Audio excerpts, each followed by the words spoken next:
disait d'une voix forte, malheur, malheur aux habitants de la terre, à cause des autres sonneries de la trompette, celle que les 3 anges vont encore faire retentir. Alléluia. Et dans Apocalypse 9, versets 1 à 6, pardon, là j'ai lu, c'est bien. Là j'étais dans Apocalypse 9. Et l'un des versets qui me trouble davantage, c'est durant ces jours, les hommes rechercheront la mort et ne la trouveront pas. Ils désireront mourir, mais la mort fuira loin d'eux. Alléluia. Verset 5. Il fut permis non de les tuer, mais de les tourmenter pendant 5 mois. Le tourment qu'elle causait était comme celui causé par un scorpion, mais comme quand il pique un homme. Je fais une lecture élastique. Et le dernier verset, quand le Seigneur veut que nous puissions davantage. Ok, je vais s'arrêter là. Vous savez, nous sommes dans le temps de la fin. L'une des choses que Dieu m'a ordonné, le mandat que j'ai, c'est de réveiller l'Église. C'est de parler à l'Église, de ramener l'ordre dans l'Église. Vous savez, plusieurs personnes peuvent prêcher. Plusieurs personnes peuvent manifester l'onction, parce que l'onction est simplement une substance. L'onction ne veut rien dire. Vous savez, comme j'aime dire, je ne veux pas l'onction, mais je veux la gloire de Dieu. Parce que lorsque tu vis avec la gloire de Dieu, automatiquement l'onction sera rattachée à toi. Amen. Je reviens dans mon sujet. Le titre de mon message, c'est l'heure. Nous sommes dans les temps où l'Église est dans une immaturité totale.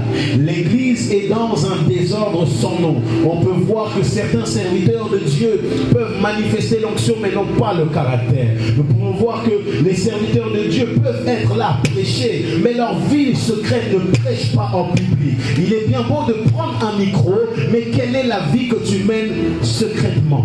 Alléluia. Et dans les références que nous avons vues 10 types de vierges. 5 qui étaient folles et 5 qui étaient sages. Et j'ai prêché un jour ce message dans une église. Et l'Esprit de Dieu me montrait, très prophétiquement parlant, que Dieu était en train de séparer une partie de l'église qui est sage et une partie de l'église qui est folle. Cela veut dire que toutes ces personnes étaient vierges. Cela représente des gens qui servent Dieu, mais en réalité qui n'ont pas la vie accrochée à la parole de Dieu. Mais bizarrement, l'église est rentrée dans une bêtise. Parce qu'ils ne suivent plus Dieu, mais ils suivent les serviteurs de Dieu. On ne suit pas un élément que Dieu a donné, mais on suit celui qui donne l'élément. Amen. Vous pouvez voir, plusieurs peuvent chanter, peuvent prêcher, mais secrètement sont dans la masturbation. Secrètement sont dans des choses bizarres, ou même plusieurs peuvent prêcher, mais sont comme limités quelque part. Ou plusieurs peuvent servir Dieu, mais en écoutant la musique du monde. Je vous dis, on ne peut pas mélanger les choses pures avec les choses impures. La lumière ne se mélange pas avec les ténèbres. Alléluia. C'est une chose où nous devons réaliser. Christ revient bientôt. Mais quelle est la vie que tu mènes? Parce que la vie que tu mènes dans sa sainteté est un aimant pour son retour. J'ai demandé à Dieu, j'ai dit Seigneur, mais pourquoi tu ne reviens pas maintenant? Il me disait parce que mon église est immature. Vous pouvez voir dans les églises, lorsqu'une personne manifeste l'onction, on l'insultera de sorcier. Lorsqu'une personne est différente du cadre en particulier, on dira que cette personne a touché à des fétiches. Ou même, d'autres personnes peuvent chercher Dieu, mais sont découragées. Nous pouvons voir, nous allons à l'église tous les dimanches.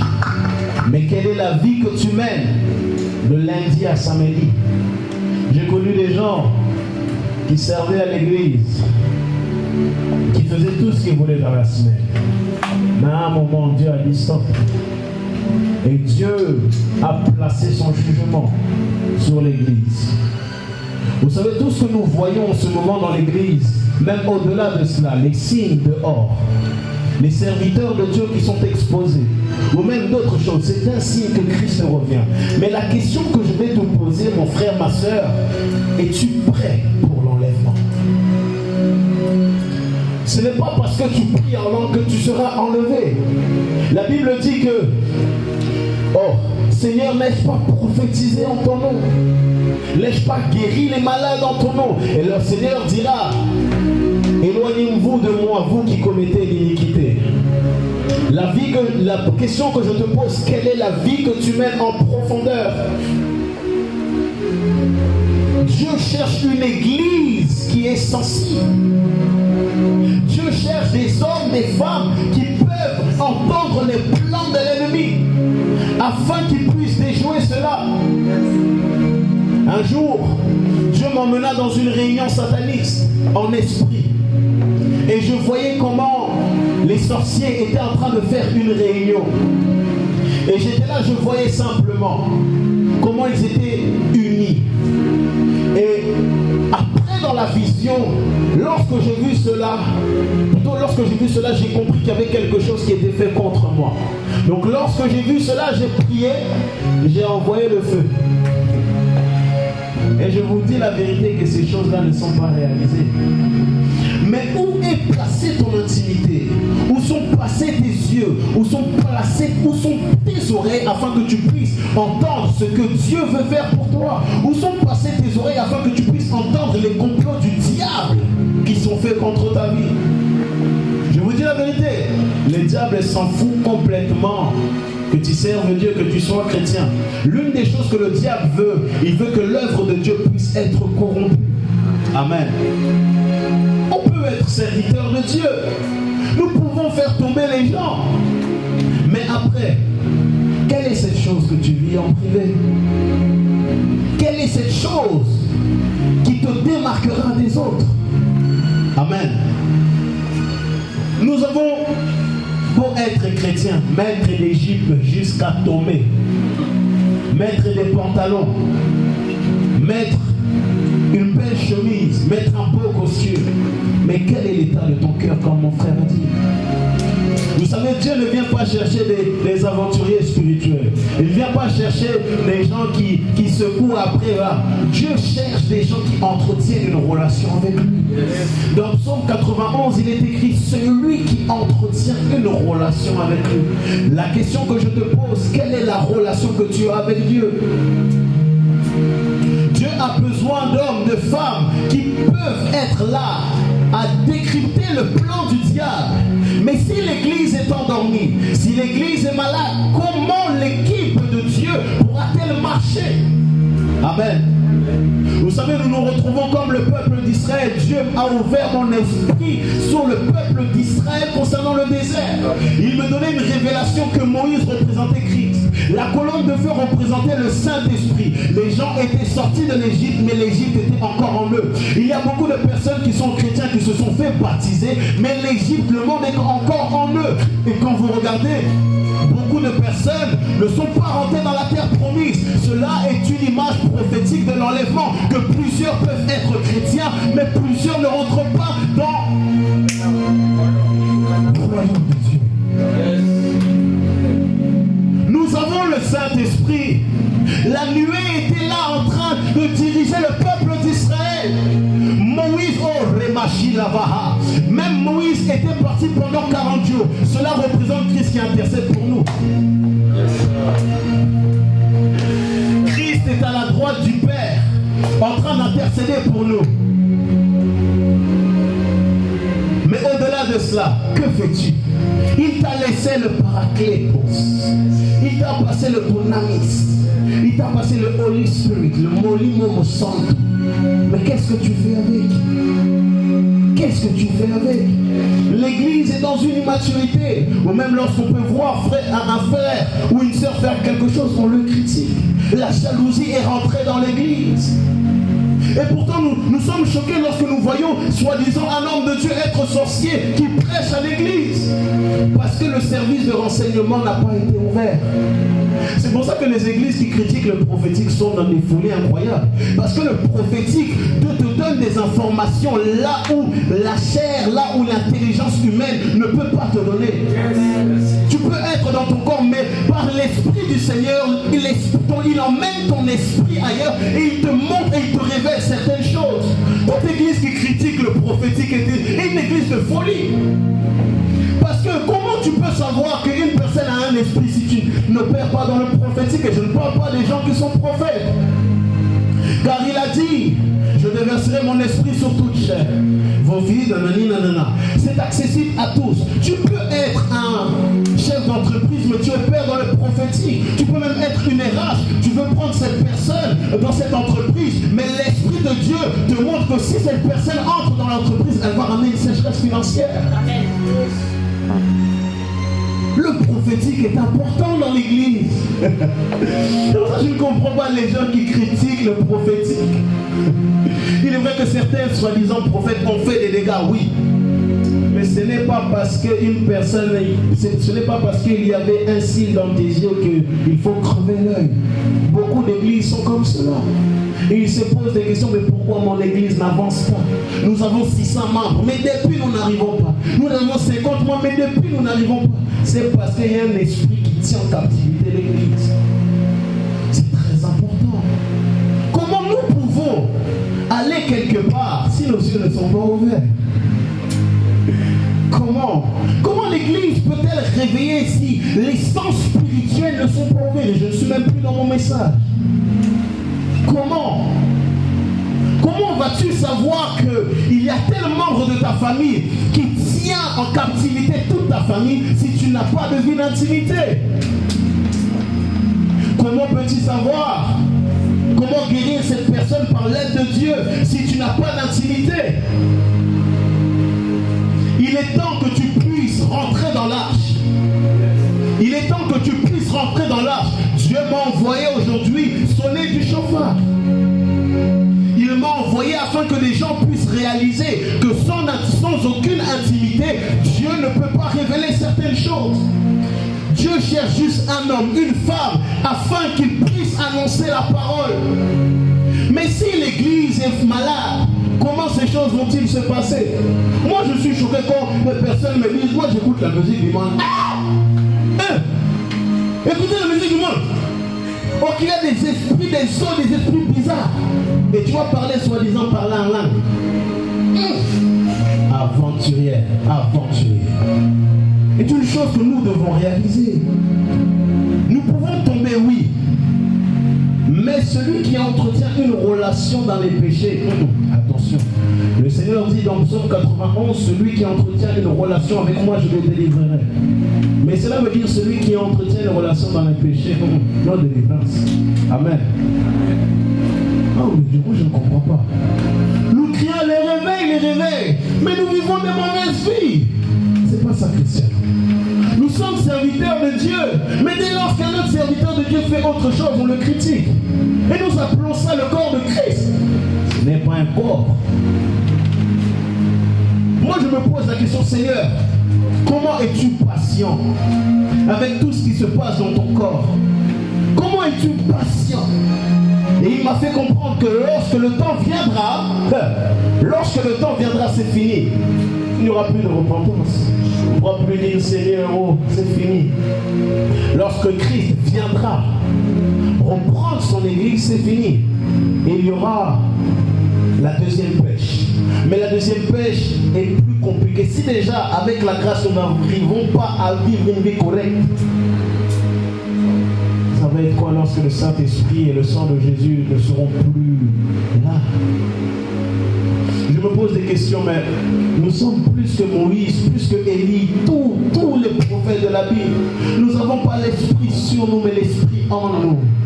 Lorsqu'une situation ne va pas, lorsque tu sens que l'atmosphère où tu es est remplie de choses bizarres, l'esprit de Dieu qui est en toi doit s'activer, même si tu ne pries pas en langue.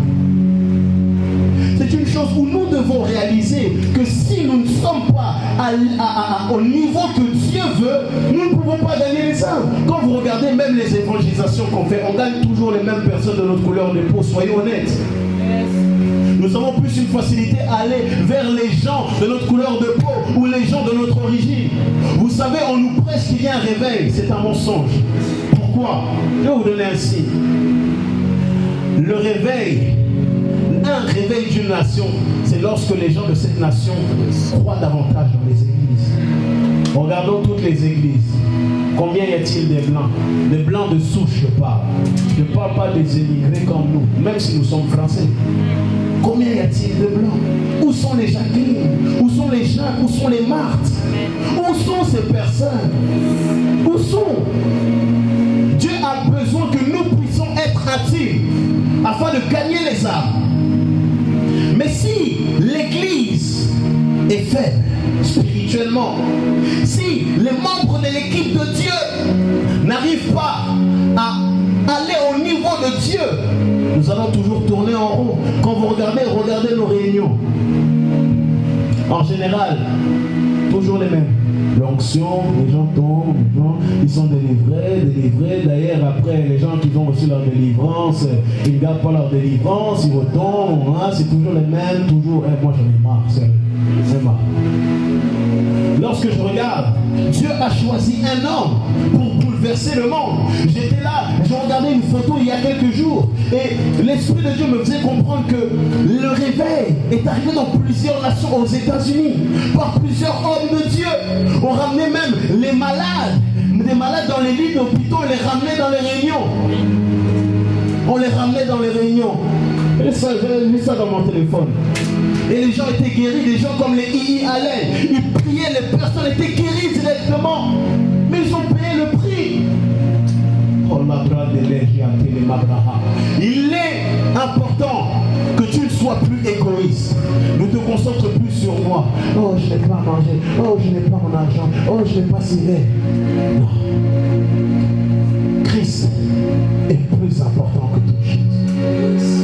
L'Esprit de Dieu me disait que plusieurs rateront le ciel. Pourquoi? À cause de leur bouche.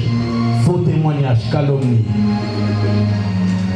critique, insulte, plein d'autres choses.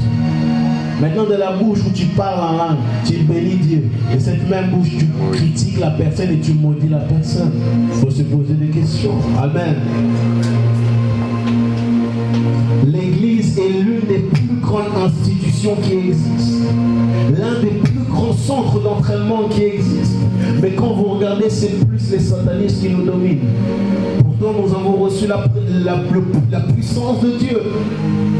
Lorsque je lis les Écritures et je vois l'Église primitive venir, je me dis, mais non, n'est pas chrétien. Bluff ou quoi? Comment des gens comme Pierre, qui était trouillard, après qu'il reçut le baptême du Saint-Esprit, directement, nous voyons du noir au blanc. Mais la question que je vais te poser, où est ton noir et où est ton blanc? Bizarrement, les gens, 15 ans de vie chrétienne, mais le noir est toujours semblable au noir. Je ne comprends pas. Nous voulons aller prier pour les malades. Nous avons cette soif, ce désir. Mais nous sommes dans une petite constance. Dieu ne veut plus cela. Dieu veut que l'Église puisse se réveiller. Nous ne pouvons pas être là à dire Alléluia, Alléluia, bon Dieu en moi. Et après, repartir dans les choses obscures. Le cœur de Dieu est triste. Au mois de novembre, le Seigneur, j'étais en train de prier et il m'a donné son cœur. Je peux vous le dire et je vous le garantis, le ciel est témoin. Je n'arrivais pas à parler en langue ni à prier. La seule chose que je pouvais exprimer était des cris. Et il y a même un membre de ma famille qui est venu, qui pensait que je faisais une crise, qui m'a giflé, 50 gifles. Je ne sentais rien parce que la douleur était là. Parce que la douleur était là. Et il me disait, fils, beaucoup de gens meurent sans moi. Il me parlait de certaines choses que nous sommes en train de voir au travers des serviteurs de Dieu, au travers même de l'Église, Dieu m'avait révélé ces choses-là depuis même novembre. Je ne suis pas étonné. Nous devons prier pour eux, non les critiquer. Je crois qu'un homme qui priera pour une personne, un serviteur ou même qui que ce soit, qui est tombé, qui le relèvera, Dieu placera une couronne d'avantage. Une pierre précieuse. Parce que lorsque tu es là et tu reprends ce que Dieu a investi dans une personne, Dieu ne peut que te bénir. Il y a des gens qui sont tombés. Oui, ce n'est pas bien, mais je les ai repris. Je me dis non, allons de l'avant. Je ne suis pas là à vous juger. Je n'ai pas de ça à faire. Vous pouvez même dormir. Mais j'appelle à votre conscience afin de réaliser que c'est l'heure de se réveiller. Nous ne pouvons plus dormir. Jésus-Christ revient bientôt. Jésus-Christ revient bientôt. Comment tu peux te dire, oh, tu es là, tu te dis chrétien, mais c'est les gens de ton lycée, de ton école qui te dominent. Ou les gens même de ton travail qui te dominent. Il faut se poser des questions. Amen. J'ai une amie à moi qui est à l'île de la Réunion. On lui a pris son téléphone. Il a dit, ah bon? Ok. J'ai prié. J'ai prié, j'ai prié, j'ai prié. J'ai prié, j'ai prié parce que j'ai cru. J'ai prié dans l'esprit, je n'ai pas blagué. Et quelques temps après, je vois qu'elle m'appelle. Or qu'on lui avait pris son téléphone. On ne lui a pas donné complètement, mais elle a demandé la permission qu'on puisse lui donner et on lui a donné. Mais pourtant, catégoriquement, ces personnes ne voulaient pas lui rendre son téléphone. Donc pour dire que nous devons avoir de l'impact dans le monde de l'esprit. Change de mélodie, maestro, s'il te plaît. Nous devons avoir de l'impact. Lorsque tu dis une chose, la chose arrive. Même si ce n'est pas complètement, mais la chose arrive. On ne gagne pas une guerre du jour au lendemain. Nous gagnons des batailles. Nous avons déjà l'avance sur la guerre. Mais nous sommes simplement là dans les fronts des batailles. Si maintenant je suis là, je représente la Chine et là, la France. Et je suis là, je sais déjà que j'ai gagné d'avance. Mais il tue quand même des gens de mon entourage. Ce n'est pas grave, c'est une bataille. Moi aussi je vais tuer là-bas. Je ne dis pas qu'il faut tuer les gens, attention. C'est une image. Et cela veut dire que nous sommes dans une bataille, dans un affront. Qui prendra plus le terrain que l'autre? Mais en réalité, nous avons déjà gagné. Mais nous ne devons pas être assis et être flemmards. Parce que nous avons gagné, je ne fais rien. Si tu veux ça, les démons vont te gifler d'une manière. Vous voyez un peu? Dieu a instauré l'apostolique, ce n'est pas pour rien.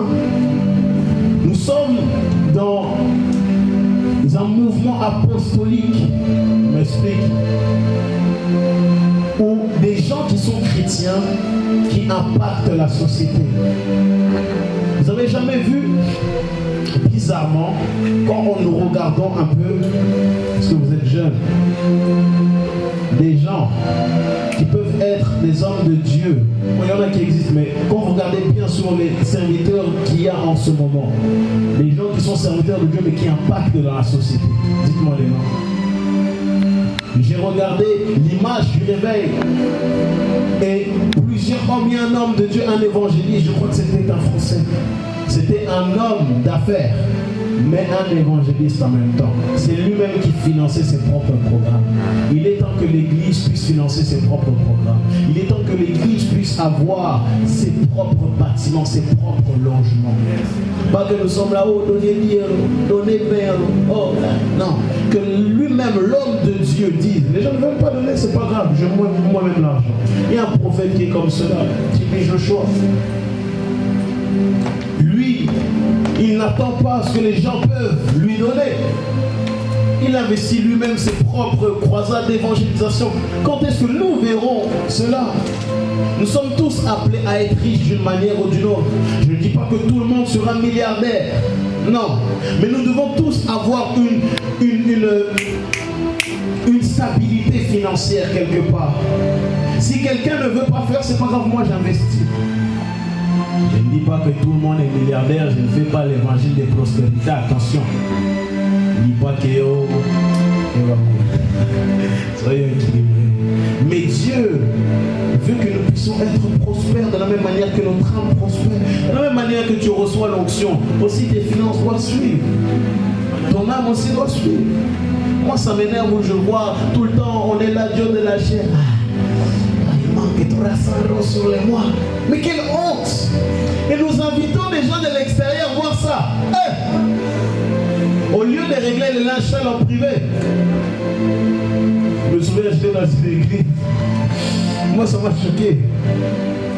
Et la personne dit, il manque 1500 € dans les mois. Avec les enveloppes comme ça devant tout le monde. Et on force, on tire les gens. J'étais choqué. Et c'est là où tu te dis, mais les gens qui sont là pour la première fois, ils ont une marque que l'église, on leur demande plus de l'argent. Je vais vous donner une réalité. Ceux qui disent que pour agir dans l'évangile, c'est gratuit, c'est faux. L'évangile, oui, est gratuit. Mais la propulsion de l'évangile n'est pas gratuite. La preuve, je dois prêcher avec un micro. Je dois prêcher avec une chemise. Nous avons besoin d'un santé. Il est important que l'Église puisse réaliser les besoins financiers.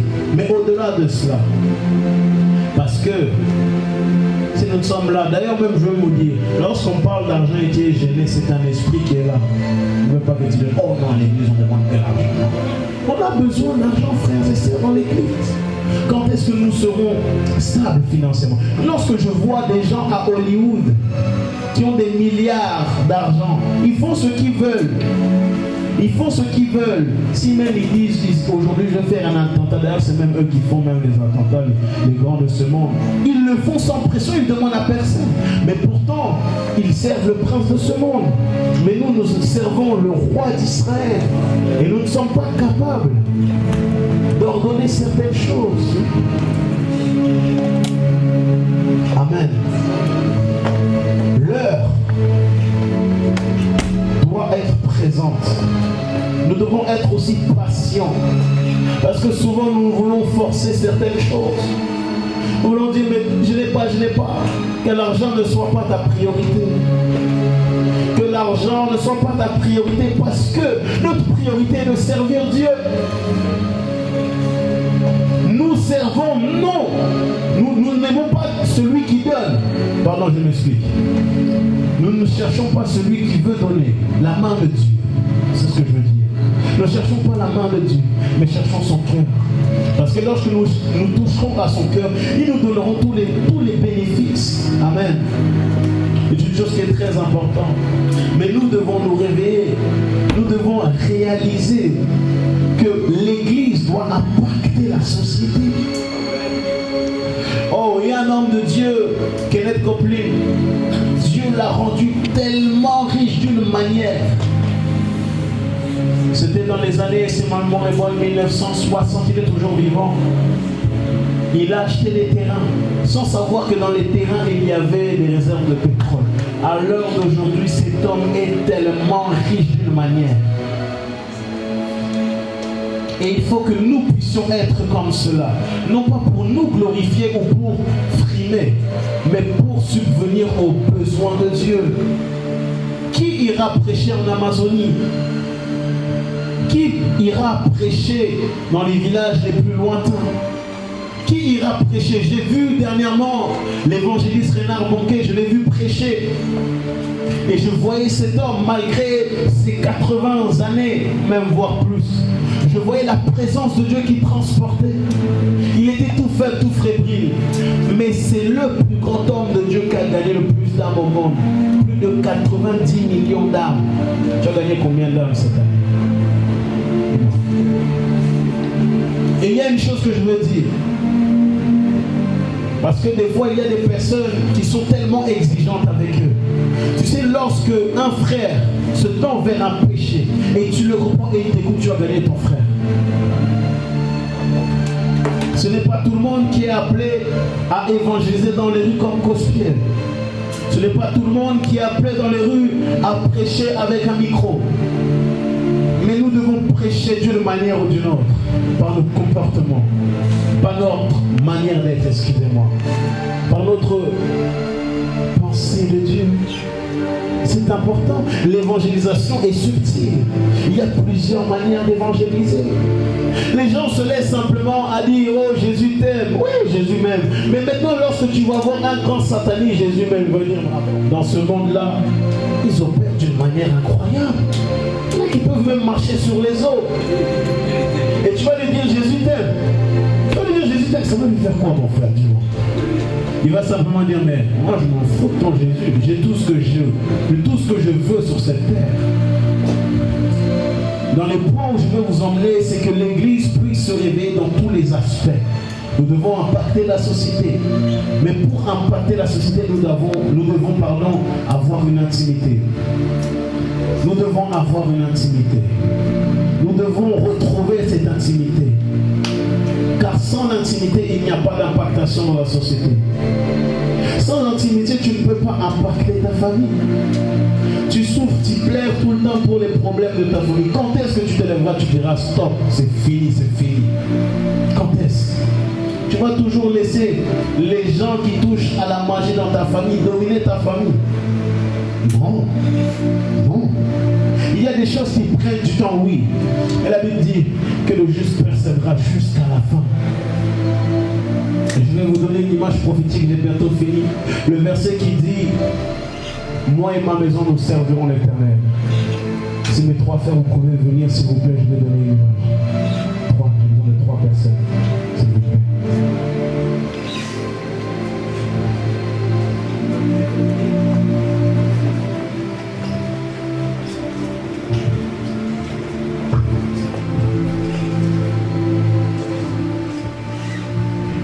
Cela représente le verset que je dis, moi et ma maison nous servirons l'Éternel.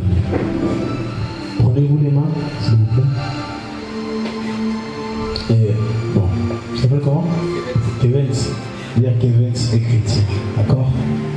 Et il est chrétien, il sert Dieu dans sa famille, plutôt, il sert Dieu davantage, il prie, mais il y a certaines choses qu'il ne voit pas. La conversion de sa famille, la conversion de sa mère, ou même d'autres choses. Et il prie, il ne voit pas l'exaucement.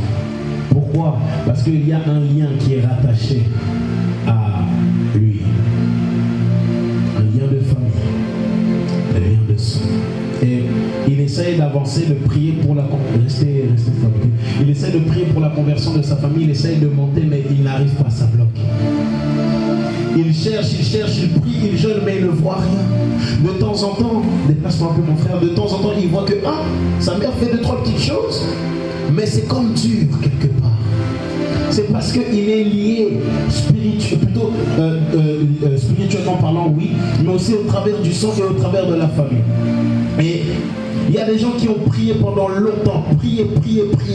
Donc il prie, fait un petit pas, il prie, il voit un peu, mais il n'est pas satisfait. Il prie davantage, il prie. Stop. Maintenant, lorsqu'il arrête de prier, il reste là. On recule un peu. Et sa famille est là. Lui, il va avancer, mais sa famille ne va pas être sauvée tout de suite. Et l'une des choses qui dit, moi et ma maison, nous servirons l'Éternel, il faut d'abord qu'une personne puisse être sortie de la maison afin que d'autres personnes puissent le servir. Il faut que Kevin puisse prier davantage, jeûner davantage pour sa famille, afin que l'exaucement, la délivrance de la famille puisse se faire. Afin que même le père qui était là, parce que là ça représente la maman, ça représente la maman, et le père qui ne voulait pas, qui était dans des choses bizarres, qui essaye de la retenir captive, qui essaye, parce que Kevin se prie, il cherche Dieu davantage, il cherche. Il y a une partie de la mère qui sera là, mais il y a une autre qui ne sera pas là. Mais parce que Kevin a cherché Dieu davantage, et il s'est réveillé, il a persévéré, sa conversion de sa famille est présente. Ce que je veux vous dire, c'est que ne vous lassez pas de prier pour vos familles. Ne vous lassez pas de chercher Dieu, de jeûner pour votre famille. Même si vous ne voyez pas, crois. Et la foi. Il faut que tu puisses avoir la foi. Même si ton père est le plus grand des marabouts, c'est pas un problème. Prie, cherche Dieu. Cherche Dieu. Car Dieu sait ce qu'il fait. Des fois même il permet permet des situations afin que tu puisses le chercher. Regardez l'exemple de Joseph. Dieu lui avait placé une destinée incroyable. Mais ce sont ses mêmes frères qui l'ont vendu. Mais au-delà de cela, quand vous regardez Jacob, il est parti faire les deuils de son fils. Mais Dieu ne pouvait-il pas dire que son fils était vivant? Dieu voulait préparer une chose pour lui. Cela représente aussi que pour que le réveil puisse se manifester dans ta vie, dans la vie de tes semblables, il faut que toi tu puisses chercher Dieu. Mais tu dois te réveiller, car tu es l'église. L'église ne se base pas simplement sur un bâtiment, mais tu es l'église. Tu es le temple de Dieu. Si maintenant l'église est ténébreuse, comment va-t-il briller dans les ténèbres? C'est problématique, n'est-ce pas? Et nous devons réaliser cela. Nous devons réaliser que Dieu a besoin de nous. Dieu a besoin de notre voix. Dieu a besoin de notre voix afin que nous puissions impacter dans la société, dans nos familles. Parce que Christ revient bientôt. Christ revient bientôt. Et si tu ne vis pas la vie que tu dois mener, laisse-moi te dire la vérité, tu resteras. Les gens disent, oh mais ça fait plus de 2000 ans qu'on attend. La Bible dit qu'il y a deux types de serviteurs. Si celui, je paraphrase, celui qui sait que son serviteur va arriver, il s'attend à lui, il servira, il sera toujours dans le travail. Mais celui qui se dit, bon, il ne va pas arriver maintenant. Il y a beaucoup de personnes qui sont comme cela. Beaucoup de personnes qui sont comme cela. Beaucoup de personnes qui sont comme cela. Il est important que nous puissions réaliser cela. Que si nous ne sommes pas au niveau que Dieu veut que nous soyons, nous péchons. La question que je vais te poser, fais-tu ce que Dieu te dit de faire? Est-ce que tu es au niveau où Dieu t'attend? C'est la question que je te pose. Si nous pouvons tous nous lever, s'il vous plaît, je vais finir par là. L'Esprit de Dieu m'a dit de faire un appel particulier.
Yeah.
que Dieu te réglisse ces choses? Hein? Comment ça tu ne sais pas? Pourquoi tu ne crois pas? Dis-moi ta situation.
Directement dire. Si même il faut même que je reparte directement dans le monde, je pense. Ah, c'est ça.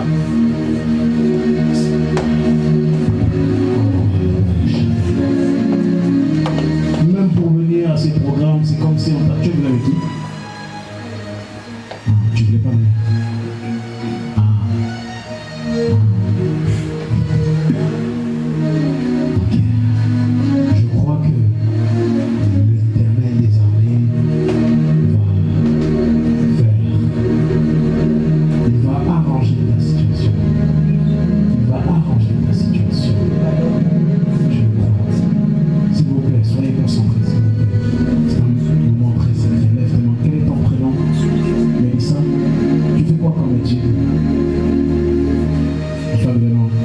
Est-ce qu'elle a combattu cela?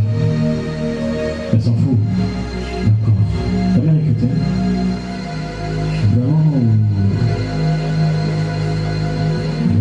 ça ne veut rien dire. Ok. Est-ce que tu crois que tu vas réussir cette femme de mort? Tu as le droit de me dire non. Et toi, est-ce qu'au plus profond de toi, tu sais que tu vas réussir? Est-ce que tu es en train de parler? Non, je vois ta vie là. N'essaye pas de me dire des semblables. Je vois tout. Dieu me révèle tout. Parce que tu es venu. Que Dieu de mon Père, Dieu de mon alliance, arrange ta situation. C'est quand tu as rentré? 3 septembre. Et en octobre, qu'est-ce que tu as fait? Parce que j'ai entendu le mois d'octobre. Tu la connais? Tu la connais? Ok. J'ai entendu le mois d'octobre, je ne sais pas pourquoi. Mais à ce mois d'octobre, que ta situation s'arrange. Que tu trouves un logement. Que tu trouves toutes ces choses pour ta santé. Que tu trouves toutes ces choses-là. Là où ta mère t'avait maudit qu'à partir de ce mois d'octobre, que le Dieu des esprits des prophètes intervient bien dans ta vie, mais pas simplement que à partir du mois d'octobre, mais à partir de ce jour-là, et que du mois d'octobre que les choses puissent s'améliorer. Lève juste les mains. Père, je prie, je prie Seigneur, que ta main, Père, soit sur ta fille. Seigneur, tu vois son cœur. Tu vois son cœur, Seigneur, qui est troublé. Je prie au nom de Jésus que tu puisses essuyer les larmes. Là où sa mère l'a rejeté, là où sa mère l'a maudit. Toi, Seigneur, qui bénis, Seigneur. Tu as dit à Abraham, celui qui te bénira, je le bénirai.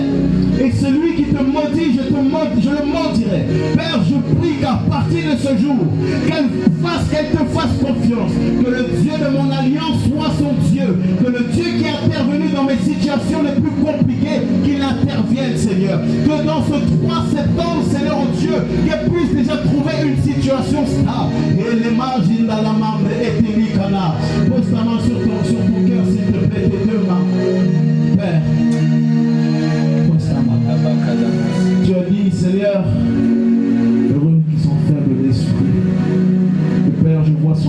tout abattu. Je prie, Père, au nom de Jésus. Je prie au nom de Jésus. Tu touches au cœur. De la même manière qu'il pleut dehors, que Dieu arrose ta bénédiction. Que Dieu arrose toute chose qui est passée. Ne pleure plus, d'accord? Ne regarde plus à ta situation. Regarde au Dieu. Seigneur, tu as donné de mouchoir. Dieu est en train, en temps de la délivrer. Tu dois pleurer, pleure. Laisse ton cœur parler, n'est pas honte. Tu m'emmènes. C'est quoi son prénom? Mélissa. Mélissa. Mélissa.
Il est